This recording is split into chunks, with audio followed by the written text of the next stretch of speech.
안녕하세요, 수건도둑입니다. 오늘은 준준형 세단 중고차들에 대해서 간단히 알아볼 텐데요. 제 채널에서도 그렇고 다른 분들도 너무나 많이 추천하는 친구들이지만 많이 추천을 하는 데에는 다 이유가 있는, 단점보다는 장점이 더 많은 합리적인 친구들이기 때문에 내가 예산이 많지 않더라도 큰 부담 없이 구매하셔서 향후 몇 년은 문제없이 잘 굴러가줄 친구들을 간단히 알아보겠습니다. 첫 번째 친구는 쉐보레 어메이징 뉴 크루즈로 2008년도에 출시한 라세티 프리미어가 2011년도에 대우가 쉐보레로 넘어가면서 크루즈로 바뀔 때 기존 대우 엠블렘을 노란색 십자가 엠블렘으로 갈아 끼우는 것 외에 별다른 변화가 없었는데요. 그렇게 무난하게 버티다가 2012년에 범퍼 디자인을 약간 수정한 변화 아닌 변화를 살짝 주고 2013년도에는 너무나 문제가 많았던 젠1 변속기, 일명 보령 변속기가 젠2 변속기로 바뀌며 기존의 변속 충격이나 변속 지연 문제가 크게 줄어들었습니다. 물론 이 젠2 변속기도 젠3에 비하면 문제가 있는 편이지만 젠1에 비하면 천사나 다름없다고 생각이 들었네요. 하지만 이렇게 개선을 해도 껍데기가 바뀌지 않는 이상 일반인들이 보기엔 그냥 다 똑같은 차일 뿐, 그렇게 미지근한 반응이 계속될 때쯤 7년 만에 두 번째 페이스리프트를 하면서 전면은 미국형으로 후면은 중국형으로 여러 의미로 괴이까진 아니고 개성있게 바뀌었는데, 다른 회사 차들이 대개 5년에서 7년 정도의 풀체인지를 한 걸 생각하면 분명히 쉐보레가 너무 우려먹었다고 할 수 있고, 경쟁 모델인 아반떼는 그 사이 두 번의 풀체인지를 했으니 실제 체감은 더 컸습니다. 모델이 너무 안 바뀌니까 출시 초반에 구매하셨던 분들은 오래오래 신차 느낌 내면서 잘 타셨으리라 생각이 드네요.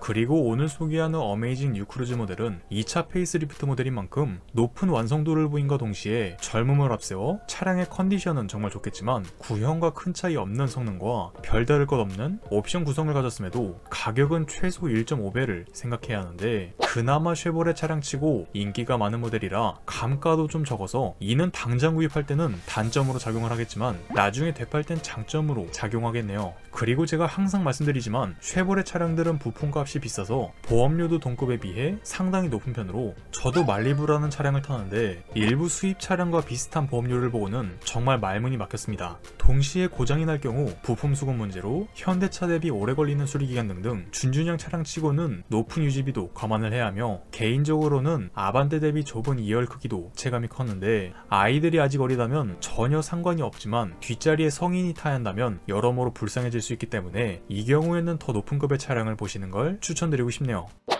하지만 단점만 얘기하다 끝나면 쇠슬람이라는 단어를 만든 장본인이라고 할 수 없겠죠. 일단 오늘 소개하는 가솔린 1.4 터보 모델 기준 동급 대비 뛰어난 주행질감과 고속에서 국밥 한 사발처럼 든든한 안정감, 대개 대형차나 중형차에 들어가는 REPS라는 조향 방식을 사용해 저속에서는 가볍게, 고속과 코너에서는 묵직하고 안정감 있는 조형을 보여줍니다. 그리고 결정적으로 단단한 차체로 충돌 안정성 역시 만점에 가깝다는 장점이 있네요. 만약 내가 차량의 옵션보다 주행성에 좀 더 비중을 두고 싶다면 이 차량이 제격인 것 같습니다.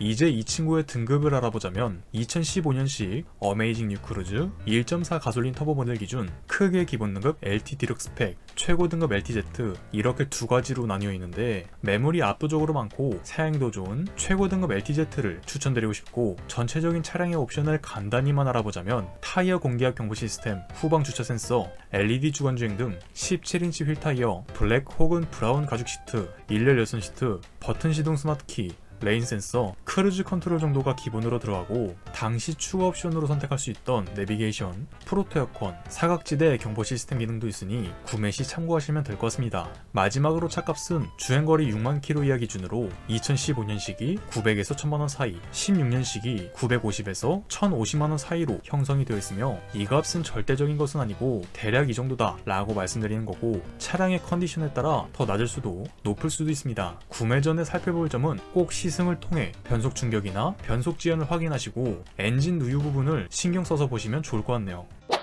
두 번째 친구는 2006년도부터 판매된 아반떼 HD로 정말 옛날 옛적 구어방 형님과 더불어 아반떼 역사에 남을 정도로 명차인데요. 붕어빵을 닮은 여러모로 호불호가 갈리는 외형 말고는 딱히 단점을 꼽기 힘들 정도의 상품성을 가지고 있는데, 예를 들면 정말 고장이 안 나는 좀비 엔진과 변속기를 가져서 중고차에서 가장 중요한 고장 걱정이 크게 줄고, 후륜, 그러니까 뒷바퀴에는 다른 아반떼 모델들에 들어가는 저렴한 토시안빔 방식이 아닌 현재 신형 아반떼보다도 더욱 비싸고 좋은 멀티링크 방식의 서스펜션이 들어가서 승차감 역시 당시 동급 최고라고 할 수 있었습니다. 그래서 당시 형제 차량이던 포르테보다 외형은 좀 꿀릴지언정 성능이 더 나은 차량인 건 반박할 수 없는데요. 물론 예나 지금이나 자동차에서 가장 중요한 덕목 중 하나인 외모가 더 낫다는 것만으로도 포르테도 정말 좋은 차량이라고 생각합니다.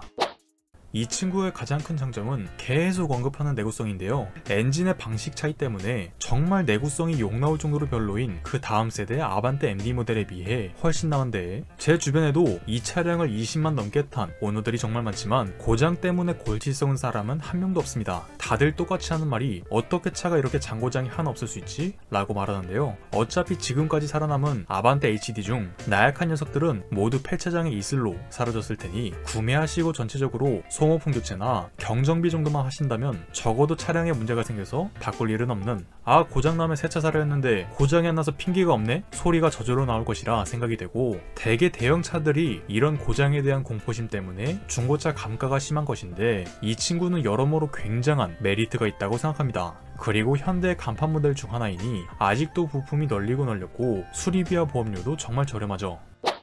그래서 이 친구는 어떤 모델을 골라야 하냐 라고 물으신다면, 노후 될 대로 노후되어 이제 돈 먹는 하마로 바뀔 수 있는 디젤 모델은 쳐다도 보지 마시고 1.6 가솔린 모델로 고르시면 됩니다. 디젤은 위에서 설명한 장점의 반대로 생각하시면 이해가 빠를 거고, 1.6 가솔린 모델 중에서도 가장 매물수가 많은 중간 등급 VVT S16 럭셔리 모델을 고르시면 되는데요. 무사고 주행거리 10만 킬로 이하 기준으로 2007년식은 약 350에서 400만원, 2009년식은 400에서 450만원 정도로 보시면 될 것 같습니다.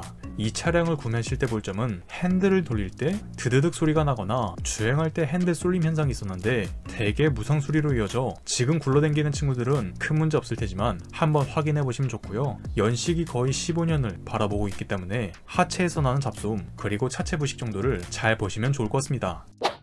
오늘은 준준형 세단 두 친구를 알아봤습니다. 뭐 내 차에 사람이 많이 타지 않고 그냥 나 혼자 혹은 조수석에 한 명 정도 탄다면 합리적인 사이즈로 굴리는데도 큰 비용이 들지 않아 부담이 크지 않을 것이라 생각이 드는데요. 저도 한 5년 전까지만 해도 고려를 하던 친구들이라 다른 차종들과는 느낌이 또 다르네요. 이상 수건도둑이었습니다.